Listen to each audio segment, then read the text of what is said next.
Hello guys, and welcome to my Elemental Shaman and Uldir guide. In this video I'm going to be going very in-depth with every boss in Uldir, and your talent suggestions, your tips and tricks, and pretty much just the mechanics you need to worry about and how I suggest handling them as an Elemental Shaman in particular. So this might be missing some information from Mythic because my Mythic testing was very brief. I just did the raid testing. That is all I've done so far with Mythic. So I might make another video in the future for Mythic in particular, but this video should cover everything except for maybe specific Mythic mechanics. So without further ado, let's get started. Just going in order here, the very first boss we're going to talk about here is Taloc. So for Taloc, I suggest just running the normal single target setup. The one change you can consider making is Static Charge or Spirit Wolf, depending on if you want more often, or if you want to stun more often, or if you want a DR when you're running and dropping the blood. Generally, I would suggest Spirit Wolf because you don't really need to stun that much unless you're doing a very specific strat that I'm not aware of. So my suggestion there is Spirit Wolf. So on this boss, it's mostly a single target boss. There are some adds that spawn during the intermission. You'll need to kill one of them. The other one is going to be running at it's going to be fixating at people, and the off tank should be soaking this add. These adds will continue to come in phase 2 when you're at the bottom of the elevator. They do not spawn at all in phase 1, however. You will never need to hit the little adds. You should never need to hit the little adds, but the big ones in the intermission you will need to focus down. So one thing you can do with these big adds is you can chain lightning from them to the boss, and also potentially hit a small add for extra maelstrom if they're in the area. And then you can also flame shock the boss to get more lava surge procs on the add. Next boss is Mother. So on Mother, there are two different talent setups you can consider. There is the normal single target setup if you're going to be crossing over late in the cycle, and if you're going to be crossing over early, I definitely suggest going with Stormkeeper instead of Ascendants. So when I talk about crossing over, this fight basically has 3 different rooms. You start in room 1, and your goal is to get to room 3 as quick as you can. But every time a player crosses over into the next room, it does a lot of raid damage and will also spawn an add in the next room that will try to do a cast. If it gets the cast off, you're likely going to wipe. So people in the next room need to be able to control this add. This is why Elemental Shamans are generally going over early in the cycle, because you can do Stormkeeper AoE Burst. You can also interrupt with a very low cooldown. You have an AoE Stun. There's a lot you can do to stop these adds from casting, so you probably will be crossing pretty quick. Generally, you just want to play with Stormkeeper, Totem Mastery, Liquid Magma Totem, things like this to assure that you can burst the adds down as quick as possible. Totem Mastery in particular, because when you're in the add room, you're unable to hit the boss until the boss crosses over. So you will be getting a lot of Maelstrom just from sitting there with your Totem Mastery. Once you get to the third room, the last room, the boss does take additional damage, so if you can, you will want to have cooldowns up for this. If you're in the group that does not cross until late, you will definitely want to keep up your Ascendants for this and everything. It's quite a bit of extra damage. You're also probably going to be using Bloodlust here. So try to have as many cooldowns up as you want, or as you possibly can here, and you will also want to keep your second pot for this moment as well. As far as movement goes, this boss, the very first room, or it actually goes as which room the boss is in. And when the boss is in the first room, the only movement is the winds that push you into the fire. When the boss is in the second room, you got the winds, and you also got lasers. And then the third room, it's the same as the winds and the lasers. The boss is fairly heavy movement because of this, but it doesn't really matter because you're probably going to be in the ad group anyway, so you aren't going to be really hitting the boss at all. But basic summary of this boss: raid splits up a bit. You will most likely be unable to hit the boss for a long time. There's going to be a lot of heavy movement, and you definitely want to save your cooldowns for the last room. Next boss on the list is Fetid Devourer. On this boss, I recommend the suggested single target talent setup. You can also consider using Windrush Totem because sometimes you will get knocked pretty far away from the boss. So this boss is mostly a single target boss. There's a very large knockback on Heroic and up that you'll want to try to be against a wall for. If you're against the wall, of course, you don't actually move very much. If you aren't against the wall, you get flown very far back and end up having to do quite a trek to get back. You can, however, use this knockback to your advantage. If the add that you need to be on spawns far away from you, you can get in position to get knocked over to it sometimes. There are a couple adds that spawn on this boss, as I just alluded to. They will need to die relatively quickly. If the cast gets off, the boss will go over and eat the add and will heal up for about 5 or 10% of his health by doing so. So you need to kill at least one of these. Some strats revolve around not killing more than just one. They just tunnel the boss after killing one. But in general, you will want to kill both or all 3 if you're on Mythic. So you will need to be ready to do a lot of damage to these adds. You may want to consider saving cooldowns for them if you're having a particular set of adds that you are unable to kill. This boss also does take additional damage below 50% health, and he also deals additional damage below 50% health. So ideal loss timing for this is not necessarily at exactly 50%, but once he gets 50% health, the next time everyone's cooldowns are up, you want to be doing a lust there and have your second pot and everything. This boss is probably going to be the patchwork of the raid, the high enrage check, along with Vectis, so be ready to bring as much single target damage as you can. For Zek'Voz, I recommend the basic AoE build. Storm Elemental also has potential if you can get it on both Silithid spawns. However, this is almost certainly not going to happen on Heroic, but on Mythic, you can potentially time this to be perfect for that, if you can get it on 2 different Silithid spawns. The playstyle for this boss is there are 2 different adds that will spawn. There's the Silithids. It's a very large group of adds that fixate onto players. If they get within a couple yards of the players, they attack them and put a dot on them. It's very painful. So you want to stun, you want to ring a piece, you want to knock these adds if you need to, and you want to have all of your AoE cooldowns for these adds, that being Stormkeeper, Liquid Magma Totem, or Storm Elemental if you have that. The next set of adds that spawn are the Nerubians. There are 3 sets, not 3 sets, there are 3 mobs per set. They spawn in a triangle formation, far away from each other. They all constantly cast. The cast does a lot of damage. 2 casts on the same player will one-shot the player on anything above normal. And they can be interrupted and they can be hard CC'd, but they cannot be moved, so they cannot be death gripped or anything. You can hex them, so you can definitely use that to your advantage. And your low cooldown interrupt is going to be very nice for interrupting these Nerubians a lot. Earth Ellie does seem to be capable of taking a Void Bolt, so you may want to summon him at this point. Aside from the add, this fight cycles between periods of no movement and periods of very heavy movement. And in the last phase, there will be a little orb that spawns on the ground, and one player can catch the orb, which will make them deal 100% additional damage and healing, but after 20 seconds they become mind-controlled, and you will need to kill them on Mythic. On Heroic, I don't think you actually need to kill them. On Normal, you definitely don't need to kill them, you just need to damage them down. If you were anywhere near them when they become mind-controlled, you will be feared, and if you're anywhere near them when they die, I believe you'll also be feared. But on Mythic, since you do need to kill the player, if there's any kind of DPS check, a Shaman will be a very good player to pick for this, because you have a lot of burst, and you can also reincarnate after dying. So, if you have reincarnate up, definitely offer to take the first orb and just onk after they kill you. And if you know about when it's going to happen, you will want to use your cooldowns accordingly. You want to have your cooldowns for this 100% extra damage and healing is very, very powerful for any amount of cooldowns. As a quick summary, this fight has a lot of adds that you will want to save your cooldowns for, has a lot of interrupts, a lot of hard CC, and a good amount of intermittent movement. It also has a mind control at the very end that will increase your damage, and you want to save cooldowns for that. For Vectis, I recommend a pure single target setup. The one talent that I would definitely suggest as being almost mandatory is Spirit Wolf, and I'll explain why in a minute.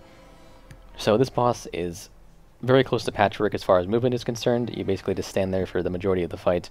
You might move around to drop the debuff on different players, but there's no real mechanical need to move around other than the debuff.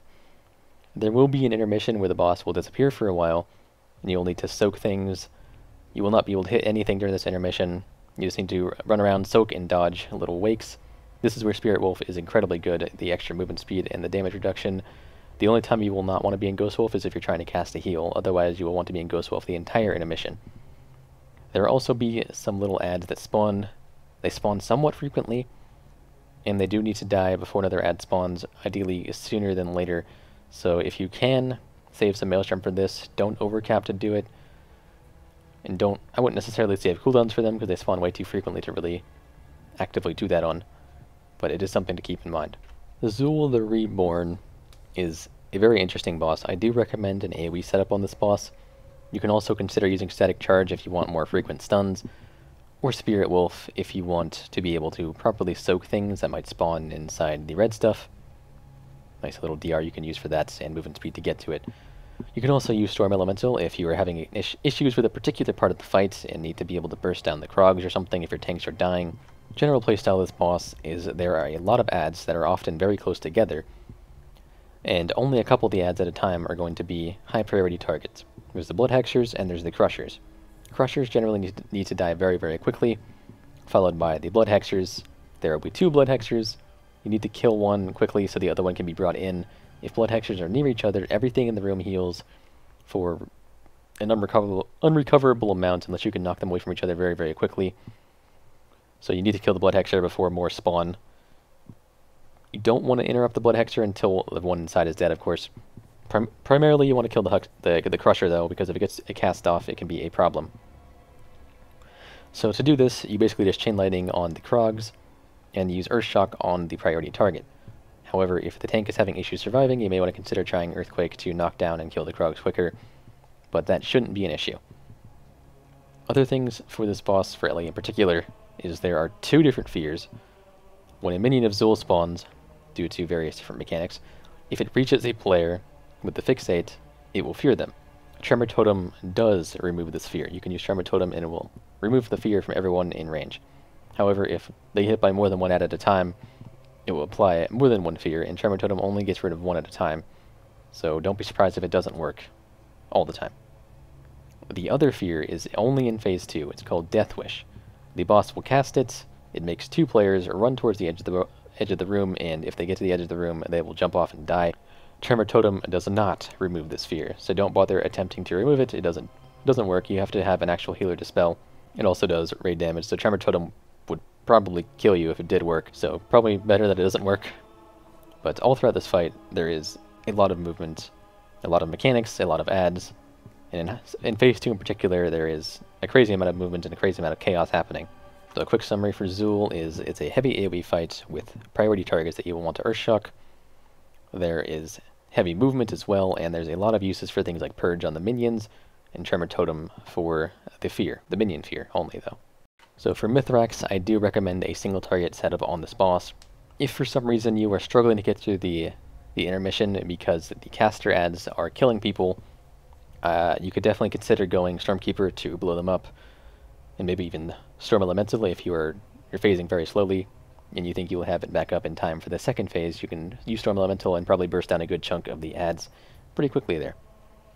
You can also use Ancestral Guidance if you were having trouble in the intermission to get full benefit of the heal because you're doing AoE at the time. Stormkeeper and Ancestral Guidance could do a decent chunk of healing to your group. So the full breakdown on this boss is there are 2 different phases. There's a Phase 1, which is very light movement, and there's 2 intermissions. So during Phase 1, there will be orbs that spawn on players. They're about 8 yards in width, or circumference, and they will mind control every player in its range. Now, it's not a traditional mind control. You don't actually start attacking anyone, but you cannot control your character. The only way to remove yourself of this is for other players to attack you. Each attack will push you a little bit, and you got to get yourself out of the orb. It takes about 3 hits to fully push someone out of the orb. Things like Barrage and something Moonkins can do is very useful for this, because it's very quick hits. I do recommend Thunderstorming if you have one spawn near you, because you can just knock someone straight out with Thunderstorm. Elemental is actually pretty good at knocking these things out, because they have Frost Shock, which they can spam, but it does keep the debuff, so you will be slowing your friends with this, which isn't necessarily a horrible thing, but it might be kind of annoying. You can also Flame Shock, but that will leave the Flame Shock on the player. There is one benefit to this, though. Flame Shocks on friendly targets that are yours still give you Lava Surge procs. I tested it. But anyways, the intermission, there will be 2 priority targets, and a lot of other targets that are almost always within Chain Lightning range that are spawning near the priority target. These other targets spawn based on player location. They don't seem to spawn directly on the players anymore, but they do spawn within a few yards of the players. So if all players are stacked during this intermission, you will be able to AoE and funnel your damage into the priority ad. If your raid is having a lot of trouble with the casters, it is okay to kill the little ads first, as long as you have enough interrupts on the priority ad. The priority ad just gets you out of the phase. This intermission is where I mentioned Ancestral Guidance. because you can definitely heal your rate up a bit with that. And I also do recommend going Spirit Wolf for this fight, because there will be debuffs in the phase 1 that you'll need to run all the way to the edge of the room with, and they do a lot of damage, proximity-based damage, so Spirit Wolf with the DR and the movement speed is the perfect combo for this intermission. Or, sorry, for this debuff, not intermission. Quick summary of Mythrax. It is a light movement boss, primarily single targets, 2 sets of adds that will include a priority target and other things in chain lightning range. And Frost Shock is great for people knocking people out of the orbs, but also leaves them slowed. Last, but definitely not least, we got Gahoon. For Gahoon, if you're having trouble with phase 1, I'd recommend a Stormkeeper AoE build. If you're having trouble with anything else, I would recommend going with Ascendance. One thing to keep in mind is Stormkeeper is also very good for orb running if you don't have an escort, because you can basically reduce the size of the assists by 50%, 10 at a time, with just 2 globals with Stormkeeper. So that is also something to keep in mind. Static Charge has some potential in phase 1, and then Windrush Totem also has potential that I will talk about in a bit. So this fight has a lot of different movements, a lot of different damage profiles, and a lot of mechanics to it. So I'm going to take this phase by phase and kind of describe what you're going to be doing. So in phase 1, there's a bunch of tentacles that need to be interrupted. You will need to be, you don't need to, but you should be using when you're essentially on cooldown here. There will be a big mob called a Dark Young. Standing inside the circle of the Dark Young will buff you by a good amount, but you don't want to take 2 in a row or you'll become mind controlled and will need to be killed on anything above normal. If there are 3 high health tentacles within 8 yards of each other, you can Earthquake, and Earthquake is actually quite beneficial because it does knock down tentacles and reduces the amount of casts that are getting out. However, if there aren't 3 high health ones, you will get more damage out of just Earth Shocking, especially if you Earth Shock the Blighted Tentacle, the high priority one. So that is something that you should keep in mind as well. This phase is pretty high movement. There's a lot going on in this phase, a lot of interrupts, and a lot of cycling around the room to get to new tentacle spawns. Phase 2 occurs when you trigger a re-origination ray, and Gahoon will come out of his little hole. The adds will completely go away. This phase is mostly standing still. You will need to spread out. You will need to occasionally go in when Blood Feast happens. It will spawn an ad. This ad will interrupt you if it's casting. If it finishes its cast while you are casting, so keep that in mind. I suggest going into bigwigs and changing the noise, because I got interrupted by this quite a few times. Make the noise a little more abrupt so you can notice it. This phase is pretty simple for DPS. There isn't a whole lot going on. You will probably be doing an orb running on this phase, but I will discuss that after I discuss phase 3. Phase 3 is where things suddenly get very out of control sometimes. Phase 3 happens at 20%. This phase will begin with the boss basically becoming immune. There will be giant collapses that are coming down. If you stand in one, you're probably going to die. If you're anywhere near one, you get knocked back a bit, and they do a lot of damage. You can cast heals and then go in Ghost Wolf or Spirit Wolf in this phase to maximize your defensive value. There's also going to be mushrooms that spawn. You need to be dancing on these to avoid them, as you can see in the video. Pretty simple to do, but it does make you move a lot. There will also be a fear that you will have to face away during the cast. If you're facing him during the cast, you will get feared. Tremor Totem does work on this. I used a few times to dispel people who got feared. Explosive Corruption continues to happen in this phase. This phase is very high movement, very chaotic, and there's a lot of healing requirement, so make sure you try to go into this phase with Astral Shift, with Healthstone, and with Healing Pot if you possibly can. And make sure that you're using Healing Surge on yourself and others to help the healers out wherever necessary. So now let's talk about the orb running, the upstairs part. So throughout phase 1 and 2, you will be taking orbs and putting them into the little socket at the end of the upstairs areas. There'll be one at a time. You will do this, I believe, 6 times. After doing it 3 times, you could cause a re-origination ray that stuns the boss, makes him take more damage. The first one just gets him out of his hole, and the second one is a burn phase. So Elemental is actually quite good at this. Not as good as like Warriors being able to solo it, or DHs being able to do it very quickly or anything. Elemental is more the utility side of it. They aren't particularly fast, but Shamans don't really die doing it either, whereas a Warrior would probably die if he didn't have a partner like a Shaman able to heal him. So Ghost Wolf is excellent for this because when you grab the orb, you begin to become slowed. This slow ramps up over time until it becomes a root. Ghost Wolf completely prevents the slow. It does still root you, but up until the root, you can go at normal speed. Spirit Wolf is also a nice DR because you will be taking damage up here. And as I mentioned before, Stormkeeper is great for clearing the cysts. You can clear 10 at a time with just 2 globals. If you can get your hands on the Pack Spirit Azurite trait, you can do a lot of healing up here, but it's by being a Ghost Wolf, and then you can also top off your friend who's going to be running with you with Healing Surge. You can run with a class that is not a hybrid, but you can run with a mage or something and be able to heal them, and use Pack Spirit to keep yourself up. If you are having no issues keeping yourself alive, Windrush Totem would be quite good here, because you can increase the movement speed of you or your partner to make sure that you get it in one toss. However, I don't really see a situation at the moment where a Windrush Totem would be the best option, because in Phase 3 you're taking so much damage, you probably do want to have your Nature's Guardian. As a summary, Elemental Shamans on G'huun are pretty good, actually. That your damage will not be that good, but your utility is excellent. You have all the wind shears in Phase 1, you have Healing Surge when the healing is tight, you have Tremor Totem if someone actually gets feared, and then you can Ghost Wolf and make very good use out of the orb running. So Elemental Shaman on G'huun might not look so good, but there's definitely a place for it. So that is it for my Uldir guide. Thank you guys for watching. I hope you learned something. Hope you enjoy Uldir on your Shaman. Next up, I am planning to make a guide for each individual dungeon as a Shaman. It'll probably be a very, maybe not very simple, but a more simple one, and then maybe in the future I will elaborate on it when I get more Mythic Plus experience. But keep in mind I have done like 100 or more Mythic Plus on beta, so I'm pretty experienced with these dungeons already. So subscribe if you want to see that, and like the video if you liked it. Hope you guys enjoyed, and I will see you guys next time.